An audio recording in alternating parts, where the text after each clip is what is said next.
Daario Naharis knelt by the balcony, one arm braced against the smooth marble rail as the sun's dying light fell across his dark hair. The bay beyond Meereen glimmered gold beneath the sky's deepening pink. A year had passed since Daenerys Targaryen flew away on the black wings of her dragon, leaving him behind to keep order. He had watched her vanish into the horizon, the roar of Drogon echoing in the hearts of the freedmen who worshipped her, and in the hearts of the old masters who feared her.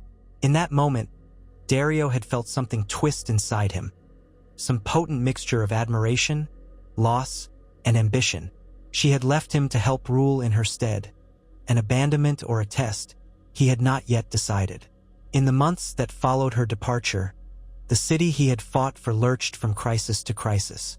Alliances rose, loyalties wavered, and the once subjugated found themselves uncertain how to wield their newfound freedom. Soldiers jostled for positions of power, freedmen fought for scraps of land that had once been denied them, and the old masters conspired in the shadows. For all the struggle, Daario remained the Sellsword who had once boasted that his cunning was sharper than any blade. The Stormcrows followed him still, drawn by the magnetism he had honed over years of mercenary life. He had more than enough skill with steel in his hand, but it was his confidence and quick smile that held men to his cause. And so he stood at the heart of Meereen, in the chambers once occupied by the Queen of the Undulls, the Rhoynar, and the First Men, though she had never claimed the title within these walls, and brooded upon the city's future. His golden tooth glinted whenever he bared it in a sardonic half-smile, which had become rarer these past weeks. Trouble was on its way, heralded by whispering rumors. Yunkai's masters circled like vultures, eager to reclaim what Daenerys had shattered. Astapor, long battered by revolt and plague, was shifting allegiances once more, looking to strengthen its hand. In Meereen, the sons of the Harpy had withdrawn to the shadows, but Daario knew better than to believe they were gone. If Daenerys did not return, and Daario had begun to suspect she never would, something drastic needed to be done. He rose to his feet, turned away from the horizon, and walked back into the Grand Hall. The city was rife with tension. Freedmen demanded a voice in governance, while the wealthier Meereenese families still held themselves above those who toiled. The Freedmen's Council had attempted to rule, but they were fractious, and Daario found them naive in matters of state. One day they asked him for help in quelling riots, and on the next they demanded he withdraw his soldiers from the streets, claiming they were a symbol of tyranny. Each request felt contradictory, and this pattern repeated itself so often he lost count. Yet Meereen's stability depended on them all: Daario, the freedmen, the fractious nobles who still held property and slaves in secret pockets of the city, and the remainders of Daenerys' forces. Grey Worm and the Unsullied did their best to keep order, but the city was large and the Freedmen's Council's decrees lacked teeth.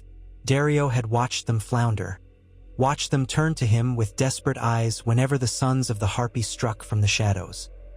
He had begun to wonder whether the only way to protect Daenerys' dream of a free Slaver's Bay was to do something Daenerys herself might have found abhorrent. When night descended, he made his way through the city's narrow streets in disguise, the same as he had done countless times before. He passed the fighting pits turned marketplaces, where merchants hawked everything from charred mutton to old relics stolen from desecrated pyramids. He listened to the murmurs of the people, gleaning their anxieties and rumors. That night, he heard the name Yunkai repeated over and over. The Yunkish had sent envoys, courtiers, and spies. Some said they planned to march on Meereen in force to subdue it and bring back the old ways. Others suggested they would hire the Second Sons or the Golden Company to do their bidding. The freedmen heard these rumors and whispered of forging alliances with Volantis or the other free cities. Daario only laughed at the notion. Alliances with free cities? They worshipped gold and trade, not liberty. And Daenerys' name no longer struck as much fear into their hearts. Her dragons had flown north, and she was rumored to be embroiled in battles far beyond the narrow sea. Meereen stood exposed. Back in the Great Pyramid's upper chambers, Daario found Grey Worm waiting for him. The Unsullied commander was as stoic as ever, posture stiff as a spear. The distance between them had always been more than mere feet, given their opposite natures. one forged in discipline and training, the other honed by guile and improvisation. But they respected each other. Grey Worm's eyes did not flicker from Daario's face as he delivered his news in clipped, measured phrases. Yunkai's approach was no longer rumor. It was reality. A great host was assembling, so their scouts reported, and it would march in under a fortnight. Daario listened in silence, his mind already drifting to how he might maneuver. Just as Grey Worm turned to leave, Daario placed a hand on the soldier's shoulder. Grey Worm froze, eyes narrow, uncertain. Daario told him plainly that if Yunkai pressed war, the Freedmen's Council would not suffice to defend Meereen. Grey Worm nodded curtly, the corner of his mouth tight with suppressed emotion. Though Grey Worm did not speak the words, Daario suspected he knew what the cell's word was implying. There would need to be a singular will, a singular power, to protect Daenerys' legacy. Authority that answered to no council. That night, Daario slept little. He found himself pacing the corridors near Daenerys' old chambers, as if her spirit might linger within the cold stone. He remembered the flicker in her violet eyes, the power in her voice when she had declared an end to slavery in these cities. She had wanted a freer world, but the people who crawled out from beneath the yoke of the masters had only half learned what freedom meant. Many were uncertain, drawn back to the only order they had ever known. The Freedmen's Council could not hold them in place through words alone, not with Yunkai on the march. Daario realized at some point in the hush of the night that it fell to him or no one. With that knowledge, his heart pounded in a strange mix of exhilaration and trepidation. He had once been a captain of Sellswords, roving the world for gold, glory, or a whiff of a beautiful woman's perfume. Now, unexpectedly, he stood at the center of an unsteady realm, faced with an unasked question. Was he ambitious enough to seize more than gold? In the morning, he rose from his bed with a plan gnawing at his mind, half-formed and dangerous. He took a breakfast of hot wine and black bread at a table overlooking the city. Everything he saw was in disarray. The freedmen's district was overpopulated. Laborers crammed into cramped quarters because so many of them had poured in from surrounding regions when they heard of Daenerys' liberation. The wealthier sections were ringed by old walls and private guards, pockets of near-feudal power. The harbors bustled with trade but also with smuggling. Not all foreign ships respected Daenerys' ban on slave trafficking. Reports from the markets claimed that slavers operated in the dark corners of the city, whisking away children who had no guardians and shipping them off. Each piece of news made Daario's blood run hot. He stabbed his knife into the wooden table, leaving a deep gouge as he clenched his jaw. Freedom had been won, and it was already slipping through their fingers. He could almost imagine the voice of Daenerys at his shoulder, furious at such betrayals. With the Stormcrows, Daario convened a covert meeting at a small estate near the harbor. The estate had once belonged to a wealthy slaver who had fled the city after Daenerys' arrival. Daario had seized it for his own use. Around him stood the captains of his company, tough men and women with faces weathered by sun and scarred by years of war. He explained the situation succinctly. Yunkai prepared to retake Meereen. The Freedmen's Council was weak, prone to dithering. If the city fell back under the yoke of the masters, the Stormcrows would be the first to feel the lash. Daario's men had thrown in their lot with Daenerys, and the returning Old Order would see them hanged. No neutral ground existed in this fight. They must strike first or forever cower. His own voice was calm, unwavering, and beneath the words, his captains heard the promise of plunder, of power, and of survival. Yet one or two looked uncertain. They glanced at each other, perhaps remembering how Daenerys had wanted to break the cycle of cruelty. Would Daario's path lead to the same tyranny under a different name? Daario gave no grand assurances. He only said that the Stormcrows would carve their own destiny, and if they did nothing, they were all doomed. The captains came around, either from loyalty to Daario's boldness or from fear of Yunkai's chains. They promised their men's swords and their willingness to fight. Daario felt an intense satisfaction as he surveyed those harsh faces around him, seeing the reflection of his own resolve in them. This was the first step. Next, he needed to bring Grey Worm and the Unsullied to the same side. That was a more delicate matter. The Unsullied obeyed commands, but they had become, in effect, the freedmen's guardians. They had sworn themselves to Naharis, not to Daario. Yet Grey Worm was not a fool. He saw the council's weaknesses as well. Daario knew how to speak to Grey Worm, with unadorned truth. That night he went to the Unsullied barracks, stepping through the silent ranks of warriors. They watched him with cool, dark eyes, each man a statue of discipline. Daario went straight to Grey Worm's quarters. Their talk was brief. Daario laid out what would happen if Yunkai marched. The Freedmen's Council might accept terms of surrender, perhaps granting the Yunkish free reign again in exchange for promises not to slaughter the city. Grey Worm said nothing in response. Daario continued. If the Freedmen's Council tried to resist, it would fail. They had neither the unity nor the cunning to mount an effective defense. Surrender or annihilation, those were the choices as long as the council ruled. But Daario proposed a third option, a swift, preemptive strike against Yunkai, while simultaneously taking control of Mirine's governance from the dithering council. In effect, Daario suggested to Grey Worm that they depose the council and concentrate authority in a single pair of hands, Grey Worm's and Daario's. Grey Worm's face was expressionless as he listened, but Daario sensed the tension in him. Grey Worm had sworn to serve Naharis. Overthrowing her chosen interim government might feel like betrayal. Yet there was no good alternative. The Freedmen's Council had made a constant mess of things, and Yunkai's armies loomed. Eventually, Grey Worm's dark eyes flickered with something akin to conviction, and he asked one question. Is this the best way to protect our Queen City? Daario nodded. Only strength, unwavering and decisive, could keep Slaver's Bay free. Perhaps Naharis would return one day to claim it back. Until then, the only question was whether they would keep it safe for her.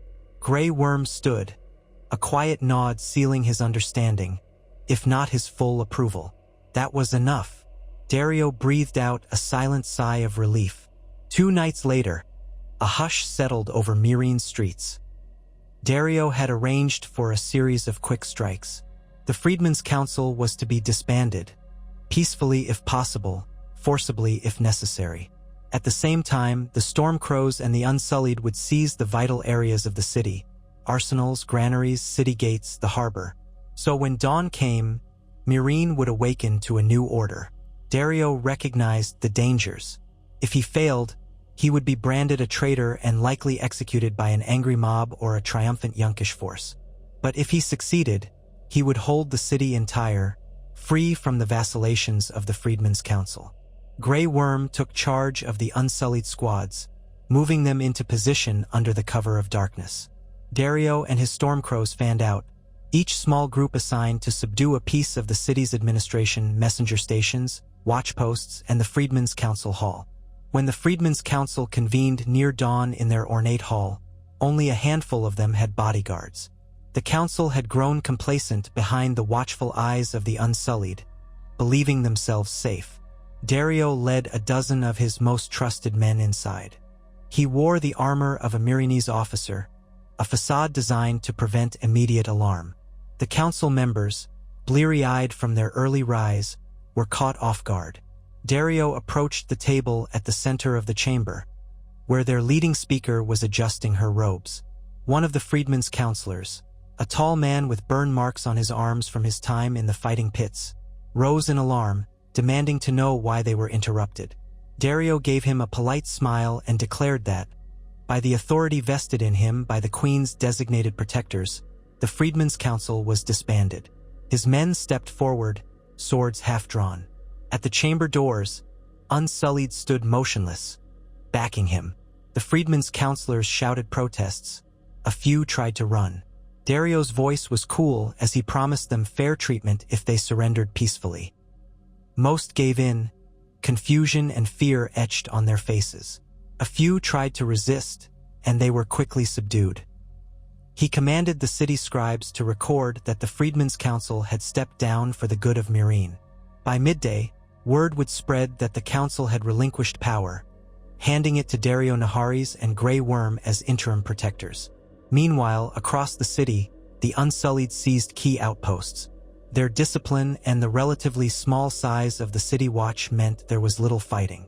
By the time the sun rose fully over the walls, Meereen was under the joint control of Daario and Grey Worm. Many freedmen were confused and frightened, uncertain if this new regime meant a return to tyranny. But Daario made certain that no one was dragged out of their home or forced back into chains. Instead, he had his men distribute bread from the city granary at half cost, a gesture of goodwill. He posted stormcrows along the main thoroughfares, instructing them to keep the peace but to treat the people with courtesy. There was grumbling, especially among the Freedmen's Council supporters, but Daario did not allow it to escalate. He invited them to meet with him, promising a seat at his table. He had no desire for a large-scale revolt, just as Yunkai's armies massed beyond the horizon. Within a day of the bloodless coup, scouts returned bearing news. Yunkai was indeed on the march with thousands of sellswords, including the long lances and the bright banners, as well as contingents of Yunkish noble cavalry. They intended to encircle Meereen and starve it into capitulation, then sweep in to reclaim control over the city's freedmen. Daario's eyes gleamed with something like excitement. This would be his chance to show the entire region that Meereen was no longer a helpless prize. He summoned Grey Worm, the leaders of the Stormcrows, and a handful of the Freedmen's Council members who had wisely decided to cooperate. In a single meeting, he outlined a plan of defense. Meereen's walls were formidable, and the city had the advantage of the bay for supplies. But they could not simply hide behind the walls. To remain free, they had to strike fear into Yunkai's heart. Daario proposed a cunning ploy, an initial sally to harry the Yunkish columns as they approached, forcing them to spread out or retreat for supplies. Meanwhile, they would send secret envoys to potential allies in Astapor, hinting that if Yunkai took Meereen, Astapor would be next. Perhaps the battered city would prefer to join Meereen rather than see the old empire of slavers rebuilt. The Freedmen's Council members in attendance listened in silence. They had never realized how cunning Daario could be, how quickly he thought 3 steps ahead. In less than a week, the city's defenders prepared. The Stormcrows, numbering a few hundred, were augmented by the Unsullied, whose discipline formed the backbone of Meereen's standing army. Freedmen volunteers flocked in smaller numbers, some out of genuine belief in the city's new regime, others out of fear of falling under Yunkai's whip. Daario personally spoke to these volunteers, praising their courage. He gave short, rousing speeches in the squares, reminding them of what they had gained when Naharis first broke their chains, and warning them of what would be lost if Yunkai prevailed. There was something charismatic in his manner, a quick grin and a flamboyant gesture here and there. He was no queen, no mother of dragons, but he was a mercenary who fought for their city now. And that was enough to kindle hope in more than a few hearts. When the Yunkish columns finally came into view on the horizon, the watchers atop Meereen's great walls sounded the horns. The day was bright, the air stifling hot. Daario climbed the ramparts, scanning the dusty lines of marching soldiers. Banners of pale yellow fluttered, emblazoned with the golden harpy of Yunkai. Daario spat over the side of the wall in contempt. Slavers and would-be conquerors, determined to reassert their old authority. He turned to Grey Worm, who stood stoic nearby with a small group of unsullied officers. A slight nod passed between the two, and Grey Worm barked orders for a sally. The gates opened just enough for several small cavalry forces, Stormcrows on swift horses, to surge out, kicking up clouds of dust as they galloped toward the Yunkish vanguard. Daario himself led them, his curved sword swinging at his hips. He had not lost his taste for the thrill of a battle's opening charge. They struck with precision, a hail of arrows from mounted archers, then a quick slashing attack on the Yunkish outriders. The goal was never to defeat the entire host, merely to unsettle and sow confusion. Daario rode at the fore, cackling as he cut down a Yunkish standard-bearer, then wheeled his mount around before the enemy could close. Their charge scattered pockets of sellswords who had expected to meet a cowed city. The Stormcrows retreated in good order, not overstaying their welcome. As Daario rode back to Meereen's walls, dust swirling behind him, He caught sight of the Yunkish lines reforming in disorder, their camp followers hurrying for cover. He grinned. One good strike could shift the momentum of an entire siege. Already, the Yunkai lords would be wondering if they had underestimated Meereen. Inside the city, the freedmen watched in awe. Many cheered from the walls, voices echoing across the hot air. It had been some time since they had seen a leader ride out so boldly, Daenerys having always flown on Dragonback for her spectacular charges. Daario's approach was less grand but perhaps more relatable. He was a man of flesh and blood, risking his life to hold what Daenerys had liberated. Rumors spread quickly among the freedmen that Daario intended not only to defend Meereen but also to ensure that slavery could never take root again in the region. Some whispered that he might not step aside for Daenerys if she returned, but for now, that fear was overshadowed by the gratitude that someone was acting decisively. The siege was not a simple matter of day and night battles. The Yunkish, once they recovered from the initial shock, settled into a strategy of encirclement. They built earthworks, erected siege towers, and tried to deny Meereen outside supplies. Daario responded by sending out small raiding parties along the coastline, using swift ships to land behind the Yunkai lines at night, burn supply wagons, then vanish into the darkness. Grey Worm commanded the walls, ensuring a meticulous rotation of sentries. Several times the Yunkai attempted to scale the walls or undermine them, but the vigilance of the Unsullied foiled those attempts. After 2 weeks of stalemate, disease began to fester in the Yunkish camp. Summer's heat punished them and water grew scarce. Daario saw an opportunity and exploited it mercilessly. He ordered barrels of pitch be set alight and catapulted into the Yunkish camps, compounding their misery. Each morning, the Yunkai lords rose to see small columns of black smoke rising from some new blaze in their rear lines. Yet the defenders of Meereen suffered as well. Supplies within the city dwindled, and tension seeped through the streets. Freedmen who had once idolized Daenerys now looked with anxious eyes at Daario, uncertain how long the city could hold. There was grumbling about the new regime, about the forcibly disbanded Freedmen's Council. The Sons of the Harpy, quiet for so many weeks, began to scrawl their symbol in blood on alley walls again, rumors of masked killers slipping through the night. Under such mounting pressure, Daario realized that mere defensive measures would not be enough. They needed a knockout blow. The idea of forging an alliance with Astapor returned to his mind. If Astapor, battered as it was by plagues and internal strife, saw fit to ally with Meereen, perhaps sending reinforcements or attacking Yunkai's supply lines, it might end the siege. But that would require negotiation and persuasion. Daario decided it must be done, and quickly. He dispatched envoys to Astapor under a flag of peace. Among them was one of the Freedmen's Council members who had joined his cause willingly, a man named Hobard, once a slave tutor. Hobard had a gift for speaking passionately about freedom and forging alliances. Daario instructed him to appeal to Astapor's current leadership, reminding them of the horrors that would descend upon them if Yunkai prevailed.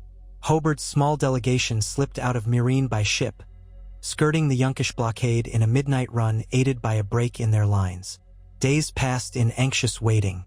While they waited, Daario continued to direct the city's defenses, and Grey Worm locked down internal disturbances. Sons of the Harpy assassinations increased. Freedmen found with slashed throats. Market vendors stabbed in the back. Notes pinned on doors warning that the rightful Meereenese families would soon return. Daario unleashed squads of the Stormcrows to hunt down these killers in the night, offering lavish bounties for any lead. The city's nights rang with clashing steel more often than not. Yet each morning, Daario emerged from the Great Pyramid, continuing to project an air of unwavering confidence, even if inside he felt exhaustion nipping at his resolve. At last, word arrived from Astapor. Hobard had returned, along with a small retinue of soldiers from the Red City. Their leader was a former pit fighter named Gorgo, who had declared himself regent of Astapor after the city's last attempt at self-governance had collapsed. Gorgo was a muscular man with a scar running from his cheek to his collarbone, and he eyed Daario with both suspicion and a glimmer of respect. According to Hobard, Gorgo had managed to wrest control from a short-lived council, imposing a harsh but stable rule. Astapor was ravaged by disease and factional infighting, but it still mustered enough fighters to be a threat. Gorgo had come to see if a pact with Myrine might serve Astapor's interests. Daario met him in the Great Pyramid, offering the courtesy of a lavish meal. Meager though the city's supplies were, Daario spared no expense to impress. Over skewered goat, peppers, and spiced wine, they discussed terms. Gorgo demanded trade privileges in the bay, a share of any spoils taken from Yunkai, and recognition of Astapor's sovereignty. Daario willingly agreed so long as Gorgo pledged not to reinstate slavery. Daario insisted upon it. Daenerys's dream would not be undone for the sake of an alliance. Gorgo scowled, but Hobart spoke passionately of the moral duty to keep Astapor free. In the end, Gorgo relented, or at least pretended to. A treaty was sealed with handshakes and official documents, proclaiming mutual defense against Yunkai. The next morning, Gorgo rode out from Myrine with Daario at his side, leading a combined force of Astapori soldiers, Stormcrows, and freedmen volunteers. Their objective: strike the Yunkai encampment from the south, while Grey Worm and the Unsullied launched a coordinated sortie from the city gates. It was a bold gambit, requiring precise timing. If Gorgo's men proved traitorous, Daario might be caught between the Yunkish and Astapor. But Daario gambled on Gorgo's desire for plunder and fear of Yunkai's expansion. The smell of dust and sweat lay thick on the men as they advanced. A scorching sun hung overhead, bleached the world into a haze of gold and brown. The combined army circled wide, approaching the Yunkish lines from the flank, hidden by a low rise in the terrain. When they crested the ridge, the Yunkish rear guard spotted them and gave shouts of alarm. At that same moment, a horn blast echoed from Myrine's walls. Grey Worm led the Unsullied in a thrust from the city gates, heading straight for the Yunkish center. The battle that ensued was chaotic, marked by swirling clouds of dust and the cries of dying men. Daario's Stormcrows were in the thick of it, using their mounted advantage to dart in and out, striking the flanks of the Yunkish formations. Gorgo's Astapori contingent crashed into the Yunkish lines from the south, big men wielding clubs and curved blades with savage intensity. Meanwhile, the Unsullied advanced methodically from the city gates, spears bristling in tight formation. The Yunkish force splintered as multiple points of pressure threatened to collapse their lines. Daario found himself exchanging blows with a knight from the Bright Banners, a man wearing gilded armor who fought surprisingly well. Daario parried a thrust, pivoted to slash the man's horse, and then wheeled around to deliver a killing blow that left his opponent toppling in a spray of blood. He roared to rally his men, golden tooth flashing in the harsh sunlight. He could almost taste victory, and with it the sweet sense of shaping destiny. Yet the Yunkish did not crumble outright. Their Sellsword companies were experienced in such battles. The long lances regrouped under their captain, forming a wedge that pushed back Astapor's men. For a moment, Daario's flank threatened to collapse, bodies falling under the relentless thrusts of lance and spear. It was Gorgo's presence that prevented a rout. The hulking pit fighter-turned-regent bellowed at his men, smashing a path forward with his spiked club. Daario saw an opening and signaled to his horse archers to deliver a volley into the tightly packed long lances. The barrage of arrows disrupted their formation, giving Gorgo room to press forward again. Meanwhile, Grey Worm's Unsullied advanced inexorably, each step accompanied by the rhythmic clash of spear on shield.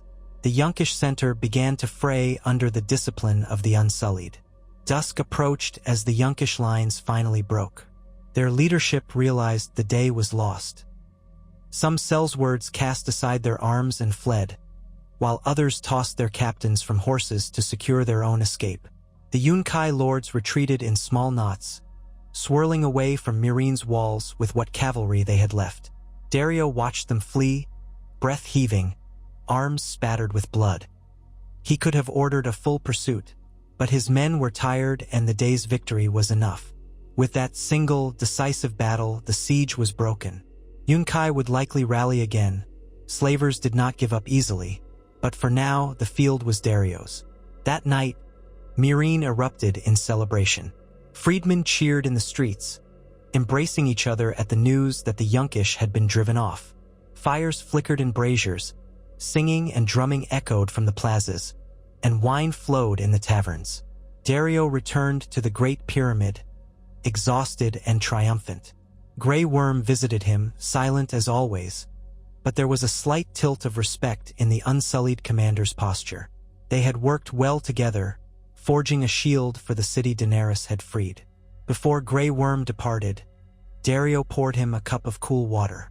The stoic commander drank it without ceremony, then gave Daario a single nod. It was as close to praise as one could hope from a man like Grey Worm. Yet the victory also raised new questions. How would Slavers Bay be governed? With the Freedmen's Council dissolved and Daario and Grey Worm acting as the city's protectors, the shape of power had changed. Astapor was now allied with Meereen, but only tenuously. Yunkai was wounded but not destroyed. Many of the old masters within Meereen had fled or gone into hiding, but those who remained might see this shift as an opportunity to strike deals behind Daario's back. Daario brooded over such matters the following day, pacing the halls of the pyramid. He had seized power to defend Daenerys' city, but Daenerys was not here. He wondered if he was meant to hold her seat forever, or if he should simply establish a stable government and slip back into the Sellsword life. The thought no longer attracted him as it once had. The taste of real power lingered on his tongue, and part of him liked it. Over the next weeks, Daario worked tirelessly to consolidate control. The Freedmen's Council was replaced by a smaller advisory council, handpicked by him. A mix of former slaves, mercenary officers, and pragmatic Meereenese merchants who had proven their loyalty. Grey Worm insisted the freedmen be given representation, so Daario chose those freedmen who had shown competence in supply management, negotiation, or city affairs, men and women with spines tempered by struggle. This new council helped Daario implement crucial measures, reorganizing the city watch, reopening trade routes that had been blocked by the siege, and punishing known slavers with swift, public justice. No return to the old ways would be tolerated. The Sons of the Harpy, still prowling the shadows, continued to stage assassinations, so Daario directed the Stormcrows to root them out relentlessly. In the Great Pyramid, hastily erected gallows began to fill with the bodies of those captured in the act of conspiring to restore slavery. Daario showed no mercy there. He had been a sellsword among slavers for too long not to understand how deadly they could be if left to fester. Amid these brutal displays, Daario also extended olive branches to those wealthy Meereenese who accepted the new order. He levied taxes that funded public works, repairing roads and aqueducts. He offered incentives to foreign traders who would bring grain, horses, and building materials into the city. Bit by bit, Meereen began to stabilize. Freedmen found that they could move about without fear of chain or whip, though they now feared the masked assassins of the Harpy.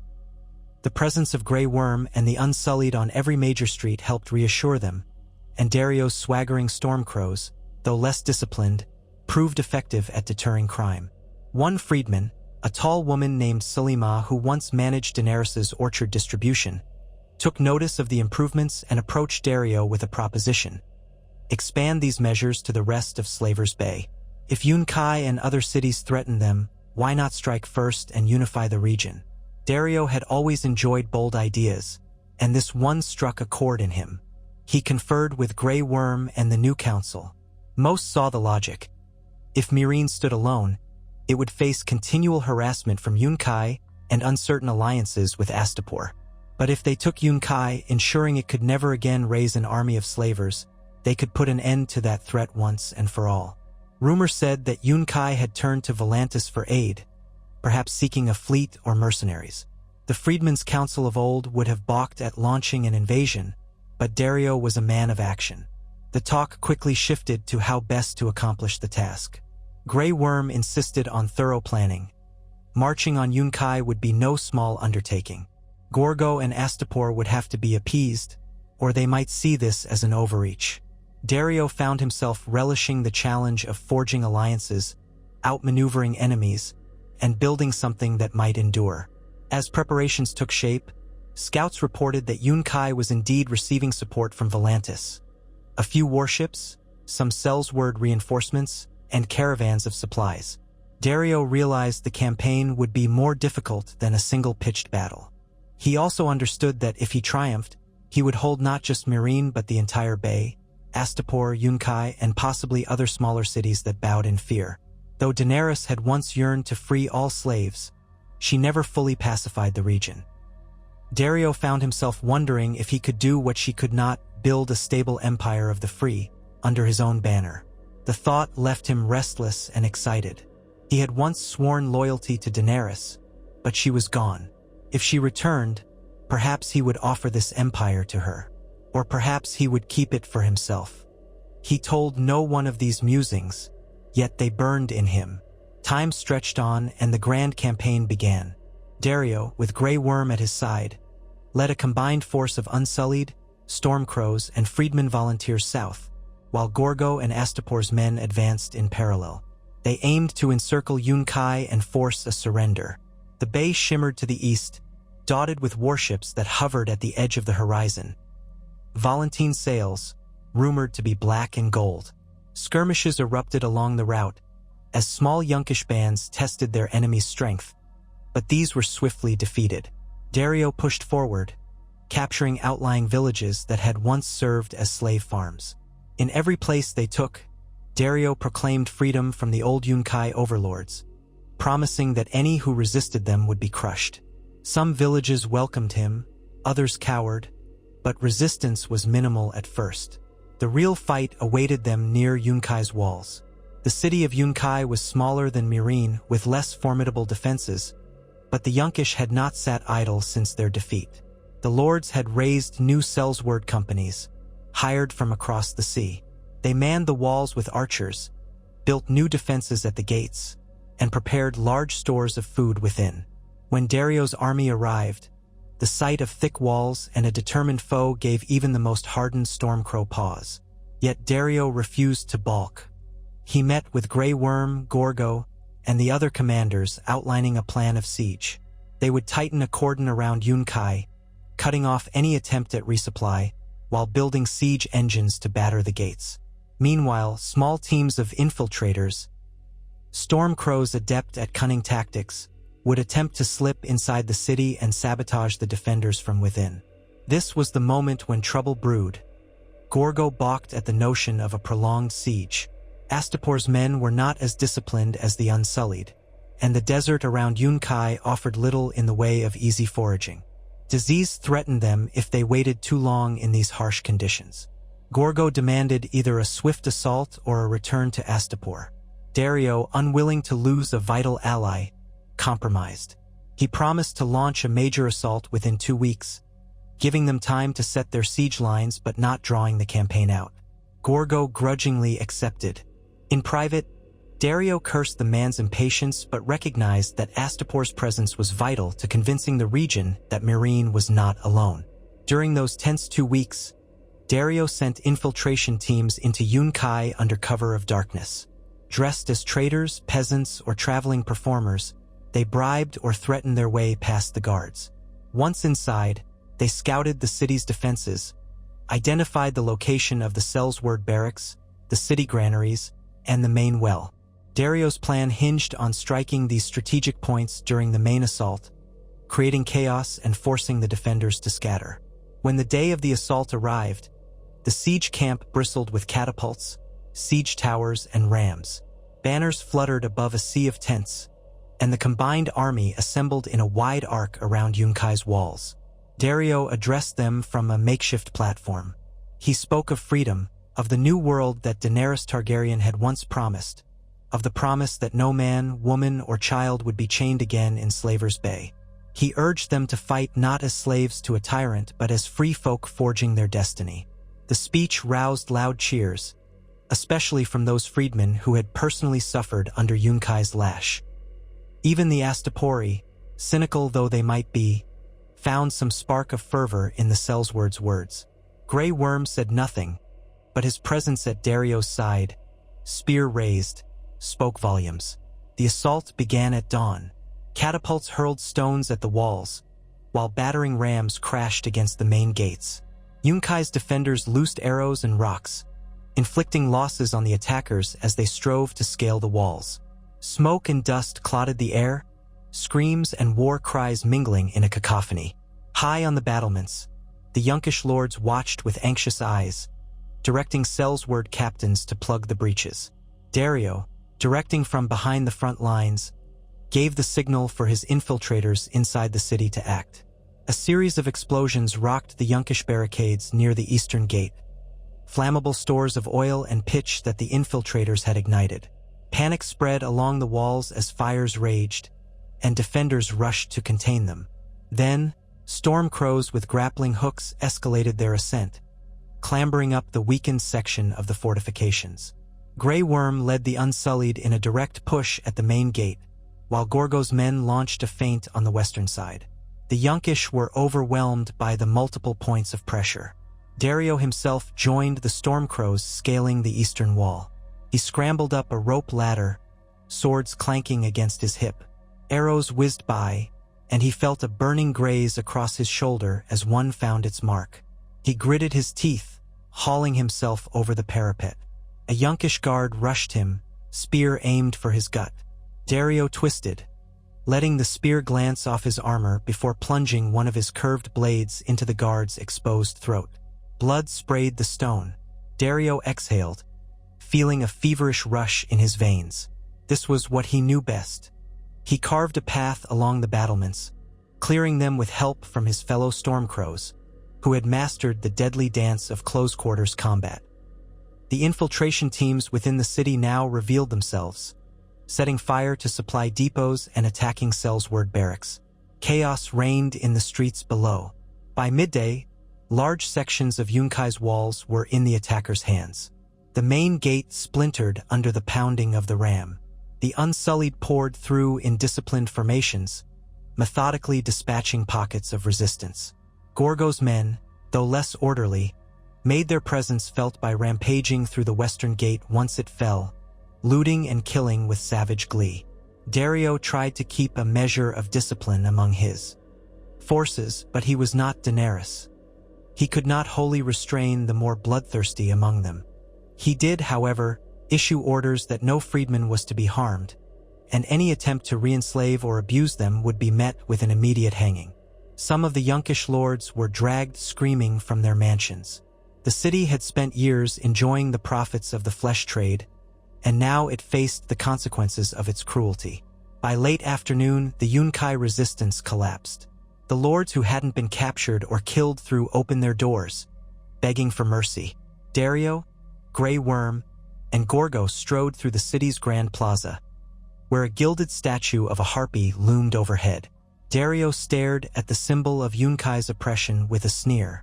He ordered it toppled, just as Naharis had once toppled harpy icons in Meereen. With ropes and the straining efforts of freedmen volunteers, the harpy statue crashed to the ground, shattering into fragments that littered the plaza. A cheer rose from the freedmen who had survived. Daario could feel the city trembling under his control. This was bigger than a single victory. This was the moment where he truly began forging what he tentatively called the Free Empire, though he kept that phrase to himself for now. In the aftermath, Daario convened a gathering in Yunkai's central palace. Surrounded by Stormcrows, Unsullied, Astapori, and freedmen from both cities, he addressed the fate of Yunkai. If any lords wished to live, they must pledge to abolish slavery forever and submit to the authority of Meereen and Astapor. Their property would be redistributed to freedmen if it had been gained solely through the slave trade. Some Yunkish lords, eyes wide with terror, agreed immediately. Others spat curses and were dragged away. Daario ensured that any who refused were put to death. The freedmen, once the property of these slavers, stood by to watch the executions in grim satisfaction. It was harsh, but Daario knew no half measures would suffice if they were to break the cycle. Let them fear the Sellsword's justice if it kept them from returning to their old ways. A tension arose between Daario and Gorgo in the days that followed. Gorgo wanted a lion's share of the spoils, men to be taken back to Astapor as indentured servants, slavery under another name. Daario refused outright, reminding Gorgo of their agreement. Enraged, Gorgo threatened to pull his men from Yunkai immediately. Daario stared him down. The threat of returning to a battered Astapor seemed weak, and Gorgo likely realized the danger of traveling back through the deserts alone. Nevertheless, the standoff escalated until Grey Worm positioned the Unsullied around the palace gates. In the end, Gorgo backed down, though not without a string of curses. Daario knew that the alliance with Astapor was precarious, but for now, Gorgo was contained, his ambitions blunted by Daario's determination. Freedmen from Yunkai soon stepped forward, asking how they might join this new order that guaranteed them liberty. Daario welcomed them, placing many in administrative roles over the city's reconstruction, positions that once belonged to the Yunkish lords. Again, he recognized that with every city he conquered, his power grew, and so did the dream of a unified realm free from chains. As the weeks turned into months, news spread of Yunkai's fall. Some smaller settlements in the region voluntarily sent envoys to pledge fealty, hoping to avoid a bloody conquest. In Myrine, the freedmen's new council reaffirmed Daario as their protector. Astapor, though still uneasy, remained in an uneasy alliance. Volantis recalled its warships, not wishing to be drawn into a protracted conflict far from home. Slaver's Bay was, in effect, Daario's domain now. He and Grey Worm traveled between the three main cities, overseeing the installation of freedman-friendly governance, ensuring no hidden slaver markets popped up, and stationing garrisons of Unsullied and Stormcrows to maintain order.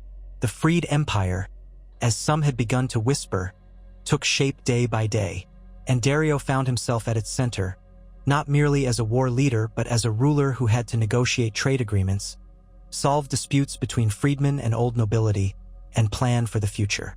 Inevitably, challenges arose. The Sons of the Harpy in Myrine, the masked remnants of Yunkai's noble families, opportunists in Astapor, and external threats from other free cities. But each challenge met Daario's cunning and the Unsullied's discipline. After a particularly nasty uprising in Yunkai, Daario commissioned a city guard drawn from freedmen who had proven their loyalty.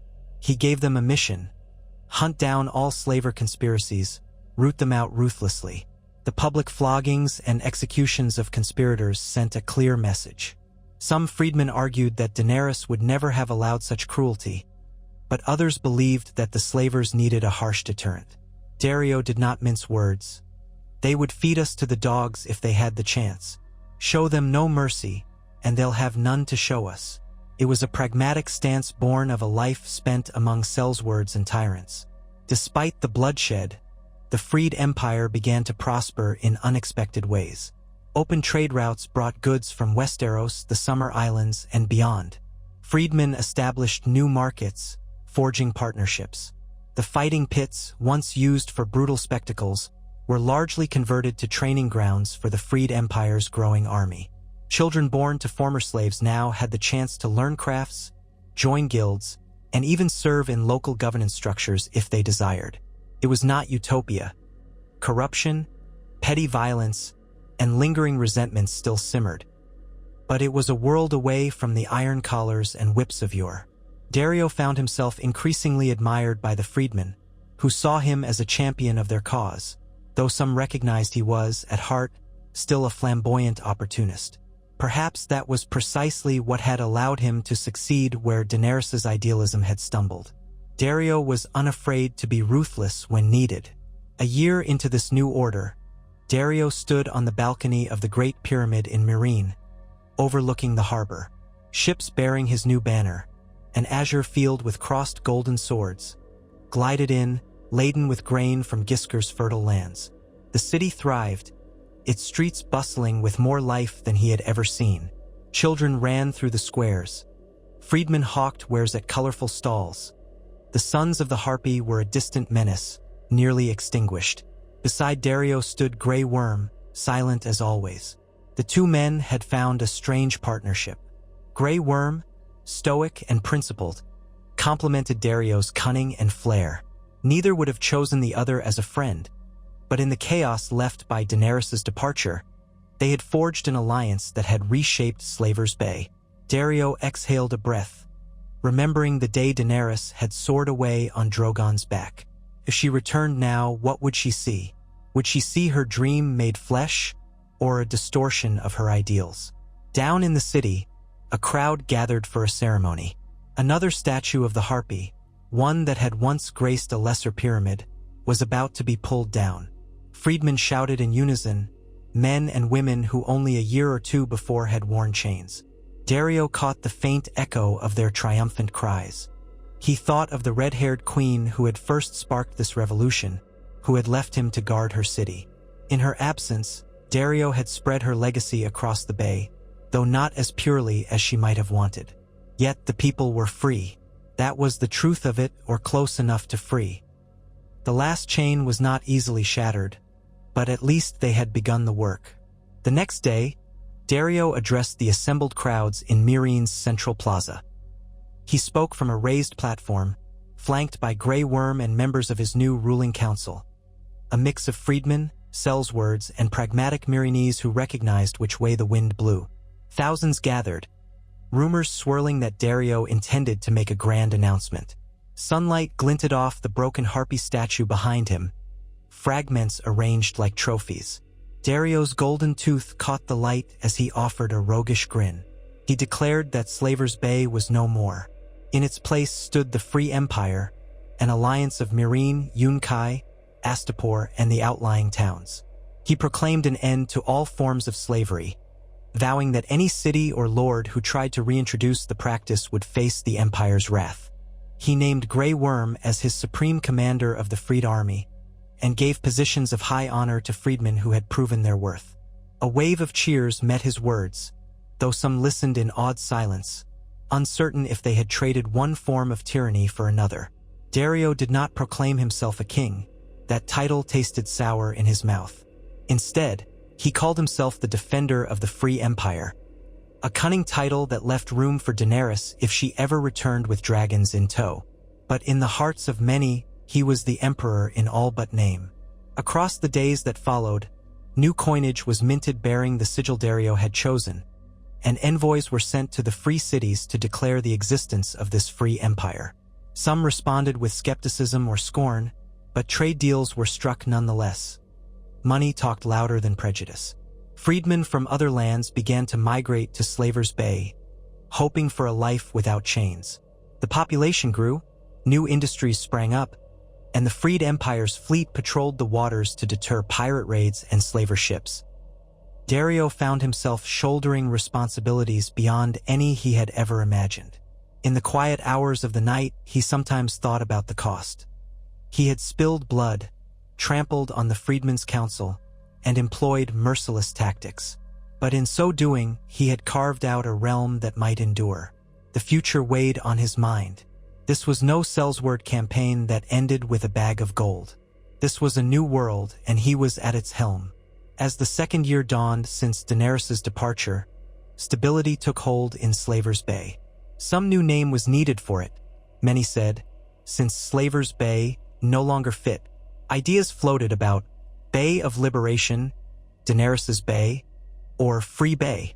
Daario himself seemed indifferent, leaving that matter to the Freed Council, which he had re-established under stricter guidelines, an advisory body rather than a ruling one. He spent his days traveling between Myreen, Yunkai, and Astapor, ensuring that the freed empire's rules were enforced. Sellsword companies that once served the Yunkish lords were either banished or integrated into the new freed army, swearing oaths to protect rather than enslave. Some men might have crossed their fingers behind their backs during such oaths, but the threat of the unsullied spears kept most in line. Life improved for the common folk, though it was far from perfect. Corrupt officials skimmed taxes, old resentments festered between freedmen and former masters, and fresh threats arose from across the seas, cities that feared the spread of the so-called free empire. Daario recognized that forging a stable empire was an unending task. Sometimes he missed the simpler days of riding with the Stormcrows, when life was measured in coin and the thrill of the next contract. But he had tasted something grander, and he was not about to relinquish it.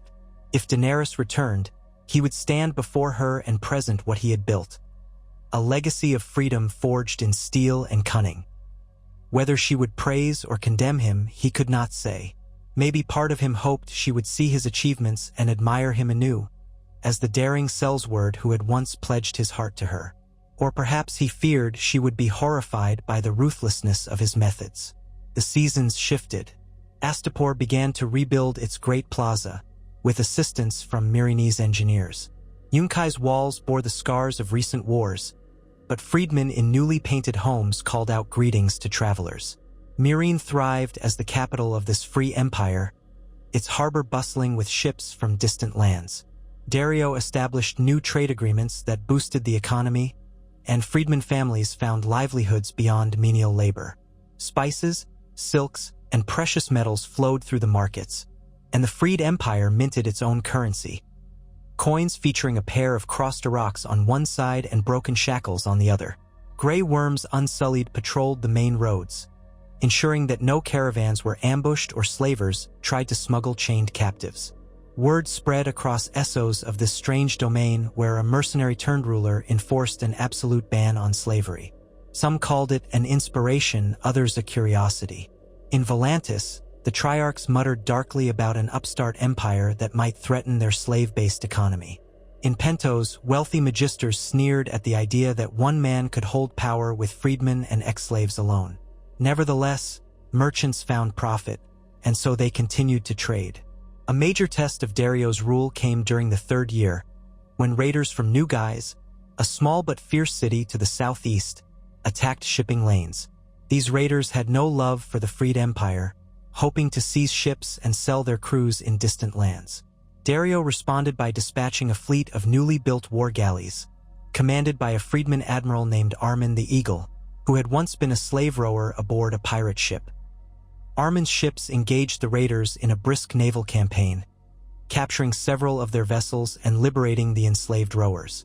Daario personally oversaw the punishment of the raider captains, a public trial in which they were condemned for crimes against free men, followed by hanging. News of the freed empire's naval prowess spread, deterring further raids for a time.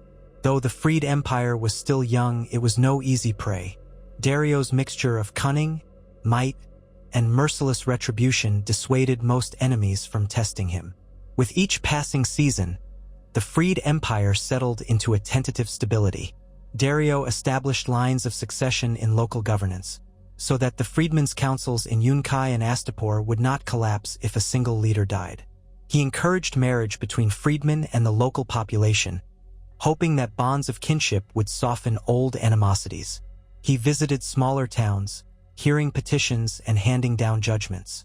On such visits, he sometimes arrived unannounced, disguised in a common cloak, listening to the people's gripes in taverns or market stalls. A sellsword's eye for detail helped him root out corruption and hypocrisy. Some officials he sacked on the spot or handed over to local freed councils for trial. While not everyone was satisfied with his arbitrary style of justice, most recognized it as preferable to the whips and galleys of the old slaver regimes. In Myrine, Grey Worm continued to train new soldiers, many of them freedmen who volunteered for the freed army. Though they lacked the fanatical discipline of the Unsullied, they believed in the cause of defending their own freedom. Over time, an entire generation began to grow up without the memory of wearing chains. They heard stories of Naharis, the breaker of chains, and Daario, the cunning sellsword who took up her cause. Some children idolized Grey Worm's discipline, others tried to emulate Daario's swagger. Rumor spoke of children playing in the streets, brandishing toy rocks and golden-painted wooden teeth. They made up rhymes about Daario the Daring, a figure half real, half legend.